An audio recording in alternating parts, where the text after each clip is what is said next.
How is it going, everyone? Got quite a lot to talk about in this video. A bit of a PlayStation Plus update, as some games will be leaving the service in January, but I gotta say, not too big of a departure as far as games leaving, and the games getting added to the service have been pretty decent, all things considered, so we'll highlight that.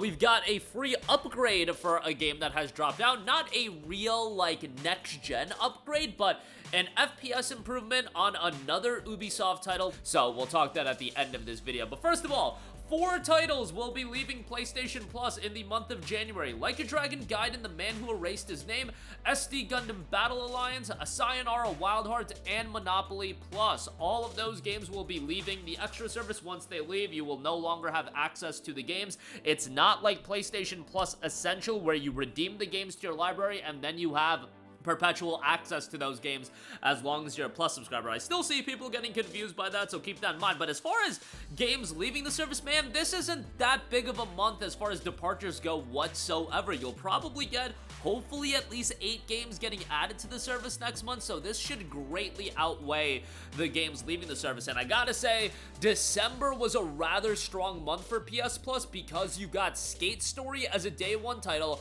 Assassin's Creed Mirage, Wo Long Fallen Dynasty, Grand Blue Fantasy Relink, Cat Quest 3. It was a fairly stacked month. Like, honestly, PS Plus Extra for the month of December, I would put that in like a 9 out of 10 as far as updates, and maybe that's my standards getting lower for PlayStation Plus, but dude, Skate Story, as somebody that paid $20 for that game to buy it day 1, just because, you know, I'm not a Plus Extra subscriber anymore, your boy kind of has all these games. So I try to assess it from the standpoint of just offering people value. Skate Story is a fantastic game. Assassin's Creed Mirage just got its free November content update. Grand Blue Fantasy Relink still goes for like $25. Wo Long Fallen Dynasty is a Tecmo Koei game that's held up in price for a long time. Cat Quest 3 still goes for a decent price point. Now, with Plus Extra, it comes down to, are you actually gonna play these games? I think it's becoming apparent that, yes, from a optics standpoint, you can see a lot of value in PlayStation Plus, but in realization, are you actually gonna play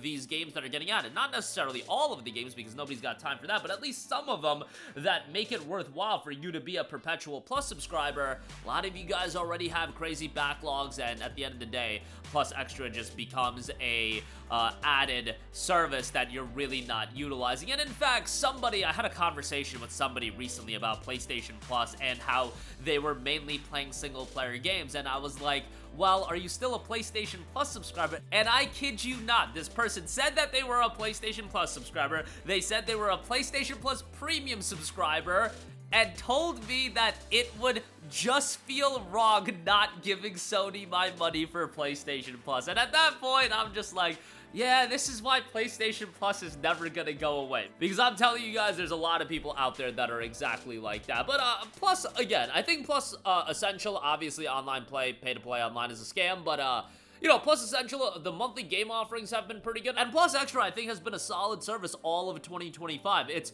Plus Premium that I have a meltdown about, outside of utilizing the cloud streaming, which I think the cloud streaming is a nice addition, but something not a lot of people are really taking advantage of. But there you go with that. Like a Dragon Gaiden, The Man Who Erased His Name, SD Gundam Battle Alliance, Sayonara Wild Hearts, and Monopoly Plus. You know, Like a Dragon Gaiden is the game that definitely people are gonna look at as being, that's a bummer that's getting pulled, and it is, but Sayonara Wild Hearts, low-key banger there. If you're into games with a music rhythm emphasis, that's a game that I think a lot of you guys might end up enjoying, and it's not like it'll be a super lengthy game or anything like that. SD Gundam Battle Alliance, I mean, Gundam's a notable IP, so that's a little bit of a bummer as well, but relative to what it could be, like, if you compare the games that got added in December versus the games that are getting pulled in January, oh my god, like, the value addition to Plus Extra is actually quite sizable, so W as far as that's concerned. Alright, moving on from that, I do want to note, the Division 1 is now enhanced on PlayStation 5 with 60 frames per second support. Division 2 is already playable at 60 frames per second, so this is a nice addition. I will give credit to publishers that are going back to their older titles and either offering free upgrades like Larian just did with Divinity Original Sin 2, or going back and at least upping it to 60 frames per second.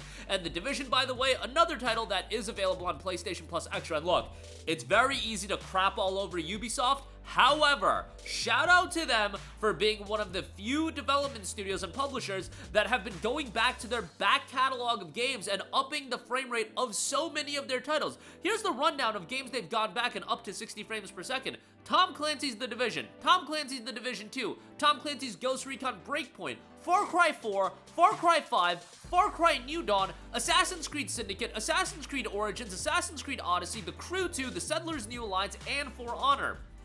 All of those are playable at 60 frames per second. Now, Ubisoft, Assassin's Creed Unity, let's get that to 60 frames per second. You already did Syndicate. Unity at 60 frames per second would be tremendous. The Assassin's Creed Ezio trilogy at 60 frames per second, given that those games run at 30 FPS on PlayStation 4 and 5, which is a huge bummer. You know, that would be great. And Unity, because Unity was a game that got crapped all over for its atrocious performance. Being able to play that now, 11 years later, mind you, but being able to play that now at 60 FPS on consoles would honestly make a lot of people go back and play the game. I'm sure a lot of people picked up Syndicate because it's now playable at 60 frames per second. The same would happen for Unity. And maybe a lot of people are picking up Unity now that it is, you know, $4.49 on sale. It's super cheap, but yeah, a lot of the issues have been ironed out, but it would be great at 60 FPS. And Assassin's Creed Rogue being updated would be great as well. So I believe Rogue is at 30 FPS. It's been a while since I played Rogue on PS4, but nonetheless, Ubisoft, you know, very easy to dunk on them, but I give credit where credit is due, and there are a lot of games like, I don't believe Dishonored 2, I bring that up because it's a game that I've been wanting to go back and play through again. I believe that's still at 30 frames per second on PS5, which is so unfortunate. Like, games like Dishonored 2 would be great to up that to 60 FPS, and obviously there's a plethora of other games. You can look at the Just Cause 3s of the world, but credit where credit is due with Ubisoft upping a lot of their games to 60 FPS. They still have a lot more work to do as far as restoring a lot of their goodwill, and it's going to take orders of magnitude more than just upping The Division to 60 FPS, but small victories I shall take all day. But that is going to do it for me. Again, 4 PlayStation Plus extra titles will be getting pulled in January, including Like a Dragon Gaiden, The Man Who Erased His Name, SD Gundam Battle Alliance, Sayonara Wild Hearts, and Monopoly Plus. And The Division is now playable at 60 frames per second. And by the way, The Division 1 available on PS Plus Extra. A lot of the Ubisoft back catalog is available on PS Plus with Ubisoft Classics and whatnot. So good stuff there, and Syndicate being at 60 FPS is great as well. Syndicate was a game that was broken on PS5 for a while. They fixed that up, and now it's available at, to play at 60 FPS. And it might not be on sale right now, but it goes on sale for $4.49 all the time, so certainly would recommend to pick up Syndicate. I think that game is super underrated. But that'll do it for me. Let me know all of your thoughts in the comment section down below. As always, sound off there. Thank you for watching, and goodbye. Hey guys, we hope you enjoyed the video, and if you did, make sure to hit the subscribe button, and if you're already subscribed, do us a favor and hit the bell icon. This way you'll be notified whenever we post a new video. That's the best way to keep up with all of our uploads, and we usually try to upload 2 videos a day. And with the bell icon hit, you'll be notified whenever we do upload a video. As always, thanks for watching.